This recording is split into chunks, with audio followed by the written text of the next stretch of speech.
উচ্চ আওয়াজে পড়বে, ৩ বার তাকবীর, আল্লাহু আকবার, আল্লাহু আকবার, লা ইলাহা ইল্লাল্লাহু, আল্লাহু আকবার, আল্লাহু আকবার, ওয়ালিল্লাহিল হামদ।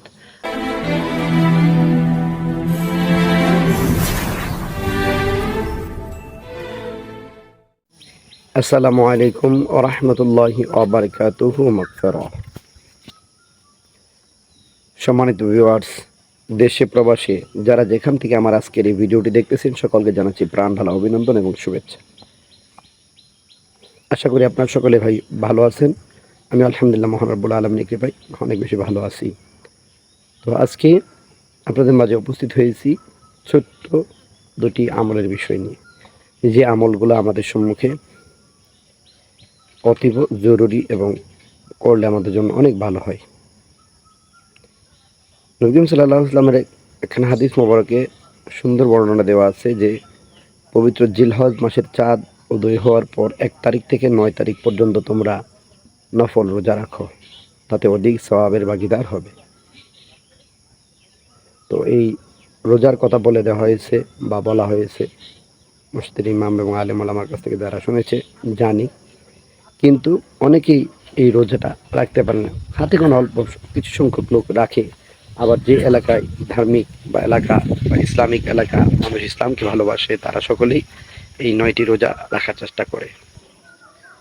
তো সবাই এই 9টি রোজা রাখতে পারবে না।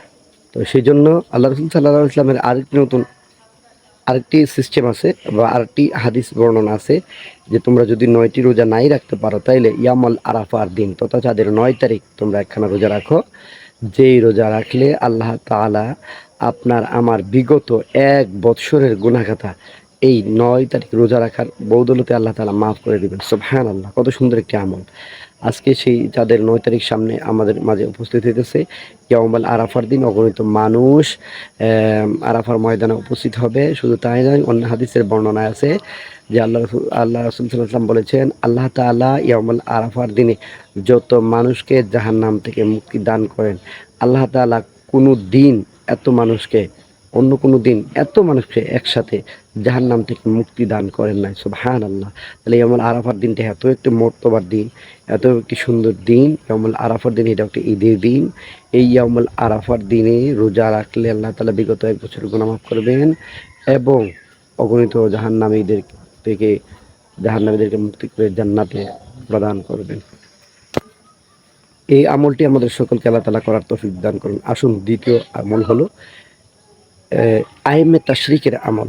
যে আমলটা আমাদের প্রত্যেকের জন্য ওয়াজিব করতে হবে। যেমন চাঁদের 9 তারিখ সকালবেলা ফজর নামাজের পর থেকে চাঁদের 13 তারিখ আসর নামাজের পর পর্যন্ত আমরা আইমে তাশরিক পালন করব। প্রত্যেক ফরজ নামাজের পর ডান দিকে সালাম ফিরিয়ে, বাম দিকে সালাম ফিরিয়ে, সাথে সাথে পুরুষরা উচ্চ আওয়াজে পড়বে 3 বার তাকবীর, আল্লাহু আকবার, আল্লাহু আকবার, লা ইলাহা ইল্লাল্লাহু, আল্লাহু আকবার, আল্লাহু আকবার, ওয়ালিল্লাহিল হামদ। আর মহিলা যারা রয়েছেন তারাও ফরজ নামাজ আদায় করে বামে সালাম ফিরিবার সাথে সাথে নিম্ন আওয়াজে, ছোট আওয়াজে পড়বে আল্লাহু আকবার, আল্লাহু আকবার, লা ইলাহা ইল্লাল্লাহু, আল্লাহু আকবার, আল্লাহু আকবার, ওয়ালিল্লাহিল হামদ। তাইলে এই সুন্দর আইমে তাশরিকের আমলটা, এর জন্য আমাদের দরকার প্রত্যেকটা মুসলমান নরনারী 5 ওয়াক্ত নামাজ অতীব জরুরি। কেননা অতীব জরুরি এই আমল করতে হলে 5 ওয়াক্ত নামাজ পড়তে হবে। নামাজই যদি আপনি না পড়েন, ফরজ নামাজই যদি না পড়েন, তাহলে আপনি আইমে তাশরিক পাবেন কোথায়? সেই জন্য আপনাকে উচিত 5 ওয়াক্ত নামাজ পড়া, নামাজের পাশাপাশি আইমে তাশরিক আমল করা। আইমে তাশরিক ওয়াজিব আমল, এই আমলটা করতে হবে লাজিম। সেজন্য আমাকে ফরজ ইবাদত করতে হবে, 5 ওয়াক্ত নামাজ আদায় করতে হবে। 5 ওয়াক্ত নামাজের পর আইমে তাশরিক আমরা আমল করব। তো আসুন আমরা আইমে তাশরিক এর আমলটি সুন্দরভাবে করি এবং 5 ওয়াক্ত নামাজের সহিত নিজের জীবনকে পরিবর্তন করি। আল্লাহ তাআলা আমাদের সকলকে এই সুন্দর দুটি আমল করার তৌফিক দান করুন। আমিন। আসসালামু আলাইকুম ওয়া রাহমাতুল্লাহি ওয়া বারাকাতুহু।